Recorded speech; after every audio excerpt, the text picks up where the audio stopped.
All right. Hello, everyone. Welcome to another Morbid Symptoms podcast. I'm your host, Tara Van Dyke, and I'm joined again by our favorite Alba Party Glasgow North Scotsman, Nick Dury. How are you doing I'm assuming it's rainy in Scotland as well.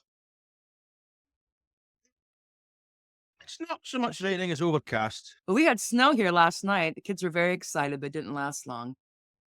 Anyway, so we'll get right to it. I asked Nick to come on because he did a thread a couple days ago responding to the reboot of the so-called grooming gang scandal that I guess maybe for some reason Elon Musk kicked off again because he's decided that he really is concerned about Tony Robinson, who is what would you call him? He's like a far right white nationalist kind of agitator in the UK. Is that a fair description of Tony for the moment? I know you'll get more into his interesting past and economic ties. Far right agitator. So I asked Nick, I'm like, hey, would you come on and go over this? Because in the coverage that I've seen, it's very much focused on who was covering up the scandal. There's concerns that it was overlooked because it was ethnically problematic, this two-tier policing thing, why the police didn't take it seriously. Basically, the argument on the right would be that the police department was woke. So there's that. There's the police angle, the woke thing. There's also, again, this idea that this type of scumbag behavior is somehow a product of a religion or an ethnicity. Like these things, unfortunately, don't go on all the time. So there's that angle. And I want to bring you on to talk about is how the class issue is hardly ever mentioned. It's particularly when it comes to the victims or the targets of this grooming gang and others that can be quite white. So the political, economic, the historical background, and maybe also to talk about why this case is being narrated and projected in the way that it is and whose interests might be served by that beyond just the kind of sensationalism and trial by media culture that we have. So, Nick, could you just give for the viewers who don't know anything about this a potted history of what set off this firestorm before we get into the other Okay, parts of well, it? they, this isn't new. 10 years or so ago, there was an inquiry into the so-called grooming gang scandal in Rochdale. And it was a harrowing inquiry, took testimony from dozens of victims and gave very specific recommendations on what should be done, Hmm. almost none of which were implemented. So in April this year, because you talked about how this got reheated as a hot potato for the media, Mm. His Majesty's Inspector of Constabulary and Fire and Rescue Services had a look at 27 cases of large gangs of abusers in Rotherham, Mhm. Rochdale, South Yorkshire, Oxford, and Telford. In many respects, we were disappointed. We found that this is the police talking, we found that Yes. an accurate view of group-based child sexual exploitation still wasn't available to the police service. Most forces weren't gathering data and intelligence on these crimes. So that report was issued in April. And on the back of that, there's Mhm. been political pressure on the government to have a full government inquiry into the wider situation, Mhm. which Jess Phillips, who's the minister in charge, rejected. Okay. Seems to have been the trigger for the latest explosion. And obviously, there's new Okay. revelation. And Okay. what seems to be behind that is Jess Phillips has said that it should be a matter for local authorities.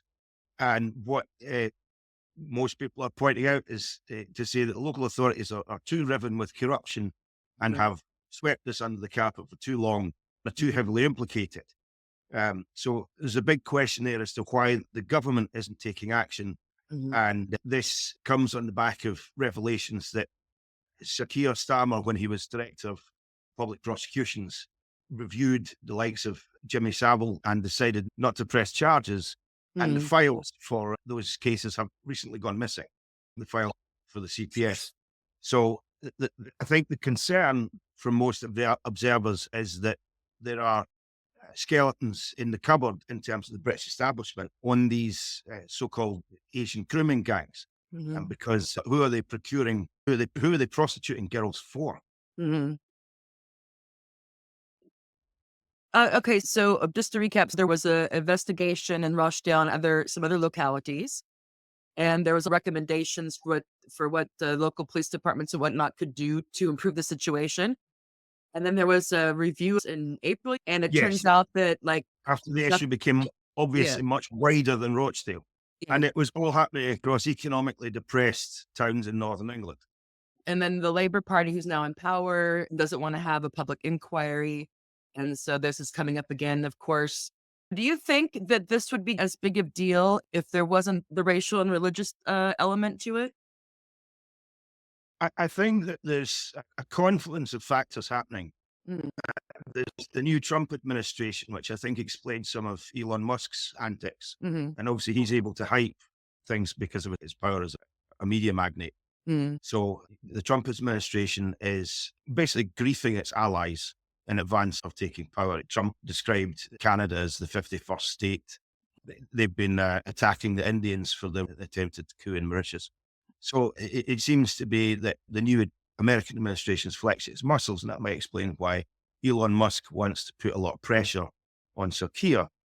But there's an element to which there is a huge complicity here. Sirkia links with the Savile and Janner cases. And I think it's clear with these prostitution rings, which is what they really are, hmm these rings of pimps pimping out working class girls from e- economically depressed towns and yeah. families that were struggling. This has been going on for decades. This is not a new phenomenon. It's widespread. And these are the areas where the town exists because there used to be a pit or there used to be a steel mill and it's not there Mm, anymore. If you've done any traveling in Northern England, there are a lot of economically depressed towns where there is a big racial divide and historic race riots and a lot of corruption, a lot of drugs, some major organized crime in these places. So, mm, is it surprising that drug trafficking and prostitution are big factors in the local mm, economy? Who is it is paying for these child prostitutes? And mm, you don't need to scratch too far in the British establishment to find very senior figures who are paedophiles. mhm. Unfortunately a huge factor in the development of England's and later Britain's ruling class. Yeah. The Church of England head Justice Welby, who married Prince Harry and Meghan, had to resign over a pedophile scandal. So it's the idea that for some reason that grooming gangs and prostitution that target poor white girls from particular to England somehow is worse because of the Pakistani involvement. I don't know how much of the UK is still white, but I'm guessing like 75% or something. There was a statistic that came out that 81% of sexual assault, pedophilia, all that type of stuff is committed by white British men, which makes sense. So there's not a higher prevalence of these crimes or acceptability of these based on a religious background or ethnic background. But yet, that seems to be very much what you would think, just based on the response of people online, including feminists, I must say. Well, I think, Tara, what's going on is, I mean, paedophiles will procure children from wherever there's a collapse in safeguarding. Mhm, When Jimmy Savile was a middle-aged man, deciding that his angle for procuring children would be that he would be a charity fundraiser, mhm, he had a room in a hospital in Leeds where he was a fundraiser for. And the authorities knew that he was using that room to mhm, go and rape children. And they decided to turn a blind eye to that because he mhm. was raising millions of pounds for a hospital in Leeds. Yeah. So opportunities match the thief. If you have a collapse in safeguarding, these things happen. Um, I think what makes this totemic is that a lot of people in these communities have been complaining about uh, Asian pimps Mm, curing children for decades, mhm, and but nothing was done. mhm, And so I think that's what makes the factor sticky. But the paedophiles who are buying, prostituting these children, mhm. they don't care who they are buying them from, as long as they can buy them. Yeah. That's the factor that's missing here. The demand. Yeah, the grooming, exactly. The grooming Mm, gangs are there because of the demand. And these are highly racialized communities. There's many places you go in Northern England where mhm, one side of a small former town is all white and the other side is all Asian. Mhm. And so it becomes kind of specular. And I think that's what the far right have leaned into. Mhm. But when paedophiles were getting young girls from Welsh children homes, that had no racial element. Mhm. It's just the safeguarding collapse. Mhm. In these instances, the authorities have turned a blind eye to over Mhm. decades. I think this term grooming gang seems to have been particularly used for the Asian pimps, as you said. Mhm. This type. Whereas people like Epstein or what sex traffickers, this term grooming gang, to me, has from the beginning had racial connotations. Is that true or not? Yes, maybe, but it's describing a pattern of behavior. Yeah. And what's not happening is that there's some kind of institution, like a children's home or something that's Mhm. being exploited. What's happening is that vulnerable lasses are being laddered into being prostituted. Mhm. And I think that's what they're getting at with the grooming is that this Yeah. is No. Yeah. Yeah. organic development rather than where someone's trapped in an institution. There's seduction or like a kind of like entrapment involved. Maybe I don't know. Break them down, get them to do these things, and then once they do it a couple of times, I'm sure it's. Exactly. And I I mean, think I can only imagine how that works, but yeah. well, So, but Epstein and Maxwell must have had people lower down who were doing that work for them. maybe I just watched too much Law and Order. But I wonder if there's women involved as well who maybe were groomed themselves and then recruit, for lack of a better word.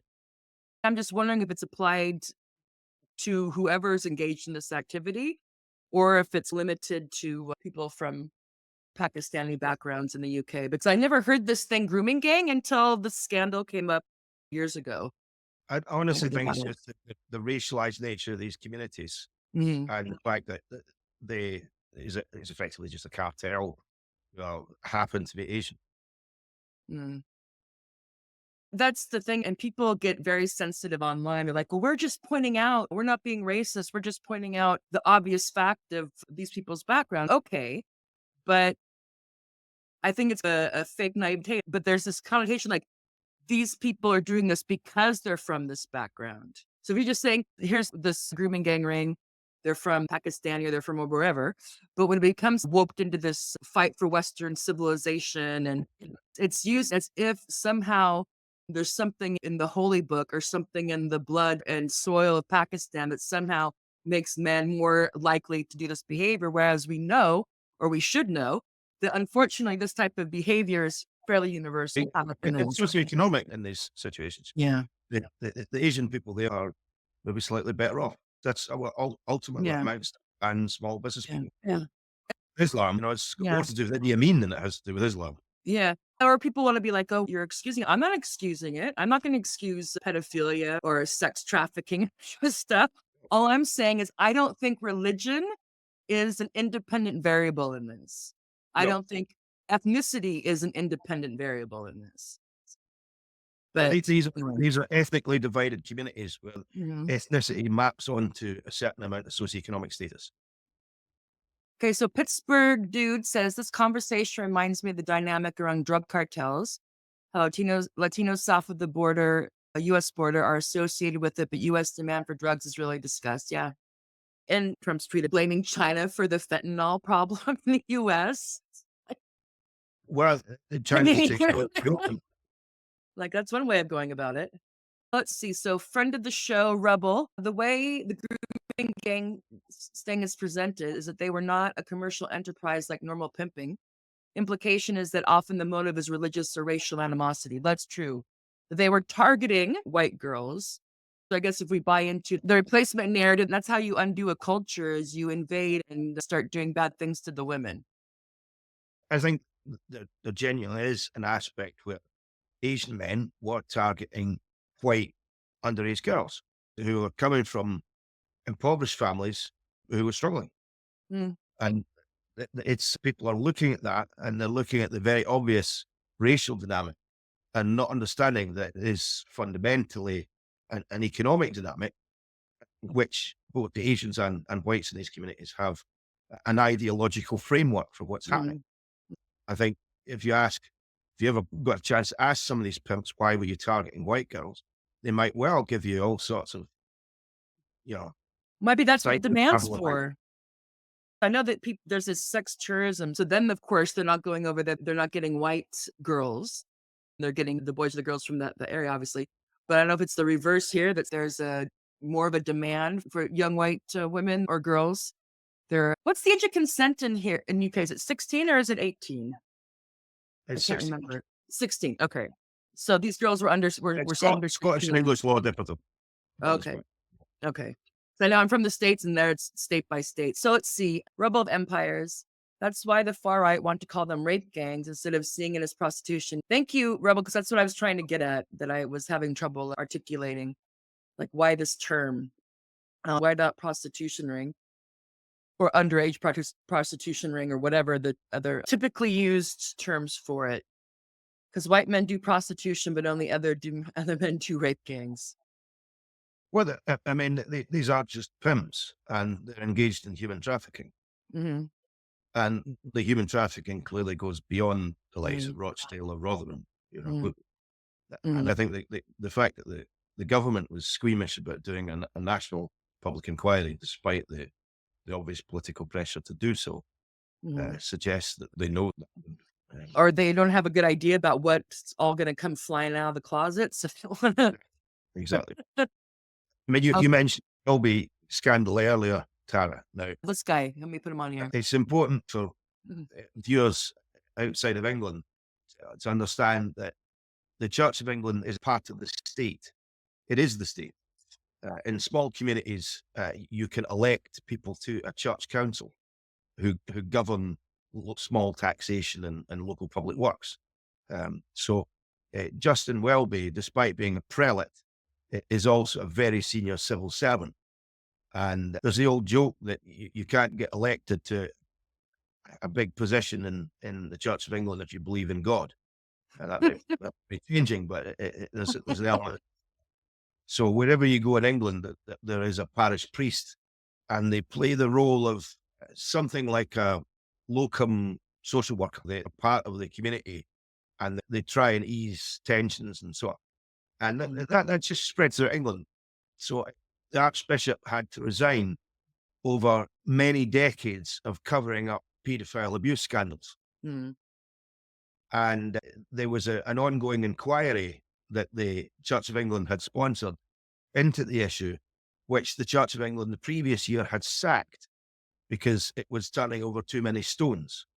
So the leading abuse investigator, Ms. Navinda, she's called on the Bishop of York to resign. Now, the Bishop Mm. of York, guy Stephen Cotterill, he had previously welcomed Welby's resignation, Mm. saying this draws a line at the matter, it was the right thing to do. And Mhm. this woman has said that he has to go because of his role in covering up abuse. Mm. So the English state has many actors in it who are implicated in this. Mm. This is a small portion. Mm. I always like to go to the top and say, look, this is a banana monarchy. Is that a Nick Fury original, Banana Monarchy? Well, look, King Charles had a long association with Jimmy Savile. Mm. Jimmy Savile was his publicist. He was a great friend of Sir Nicholas Fairbairn, who was the lover of Esther Ranson, who set up Childline. And Sir Mm. Nicholas Fairbairn, as everyone now knows, was a paedophile, Mhm. extensive paedophile, friends with Sir Cyril Smith, who became a knight of the realm as proposed by the first presiding officer, Lord David Steele, who had known for decades that Cyril Smith was a paedophile and proposed him to be knighted. I think we need to understand the boarding school system in the United Kingdom, which is really only for the ruling class. Mm. And it starts with the loss of Anjou and the Wars of the Roses. England has lost its empire. It has to remodel itself Mhm. into a nation fit for empire. That system is then exported to Scotland once there's the Union of the Crowns and so on. And you Okay. have the elite boarding schools set up in Scotland as well. But they consciously styled this system on the Spartan Agoge system, where children were systematically brutalized and sexually terrorized in order to make them fit for administering empire. Oh my And goodness. Can you say that again for me? I wasn't expecting so that. after the Wars of the Roses, when the Tudors emerge as the victors of that 30-year internecine ruling Okay. class battle, Okay. ultimately stemmed by the loss of England's empire in France. England consciously, ideologically reconstructs itself as a kingdom, whereby they create elite boarding schools Mm. for the ruling class Okay. to try and systematically brutalize and sexually terrorize ruling class children, modeled on the Spartan Agoge system. Okay. This is news And to me.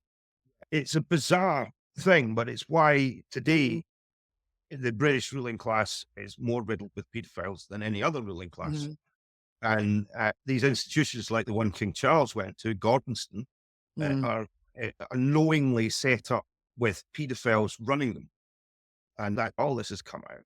I'm gonna look into this more, and I'm gonna have to come back and do more Mm, on this because I didn't realize it was that systematic. Because you hear things all yeah. the time, and now with the stuff coming out from after Epstein and that Diddy stuff, and there's talk about some sort of weird ritual thing going on with the uber elites that involves the Well, degradation of children. And at first, you're like, okay, well, this sounds like conspiracy. But when you keep on hearing all these things all the time, you're like, maybe there are these this is societies and whatnot. this is very different from Yeah. those kind of hazing rituals or anything. If you want Yeah. to, this is something that has been a conscious policy of the British state for a long time. For example, there's a recent book, Wounded Leaders, from a ruling class man who went through one of these boarding school institutions. And what happens is that the individuals come out with a shallow effect. They Mm. have to put on a face in order to survive. And we all know the phrase taking the biscuit, for example, which describes a form of sexual terrorism that happens in Yeah. these institutions. Mhm. And they don't provide a good standard of education. That's not their role. Their role is to link ruling class individuals together in a trauma bond, and then have them eh, have the ability to have a face in the face of terror. So if you're off to run some far flung corner of Africa and there's a local uprising, it doesn't rip your knitting. It also makes you quite a Mhm. fragile individual in other Mhm. ways. A classic of the form is Mhm. Boris Johnson, whose name isn't Boris. His name's Alexander, but he's Yeah. Boris the public, and he puts on a face, whereas, Yeah. behind the Well, the scenes, messy hair and the disheveled and but he's a womanizing rapist. So, yeah, that's what he's. allegedly. Well, womanizer, not Oh, allegedly. Rapist. actually not allegedly. Okay, well, I don't want to get you in trouble for defamation. So both Boris Johnson and David Cameron were victims of that at Eton. Almost all the ruling class in Britain is, it's how they form themselves. And you need to ask yourself why the prime ministers of the country only come from one or two schools throughout all of Mhm. history. Mm. They stick together. I mean, Yeah. David Cameron, for example, had two cabinets. He had his official cabinet, which was very diverse. That's how Kemi Badenoch got her start. Mm. And then he had his private cabinet, who were his old Victorian chummies, and they Mm. made the real decisions.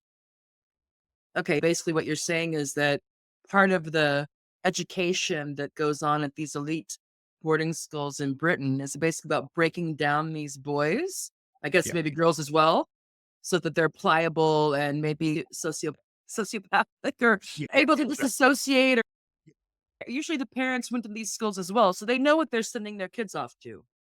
Well, women, not so much. The ruling class of Britain really hate their women, really hate them, because mother wasn't there for me. The Yeah. role of a mother is not to be a caregiver to a child. It's to wear dresses and Mm. talk at dinner parties. And it's Yeah. really meant And nothing like what the ordinary life experience of most mm. people in these islands are. Mhm. So it's a different world, and they have consciously messed themselves up. Mhm. I didn't realize you hear whispers. I just thought it was a hazing thing. I didn't realize it was baked in the cake. That it was that demonic, like creating orcs or something. I don't Well, you have to imagine the society that emerged out of. You mm, just had 30 brutal years where most of the ruling class were killed. The most horrendous battle in England, mm, tens of thousands dead in one day, in a society that wasn't, it wasn't like now. It wasn't a capitalist country with millions of people. And mm. so they had this conscious attempt to remodel themselves as an empire. The Tudors, that was their political project. And this is the result.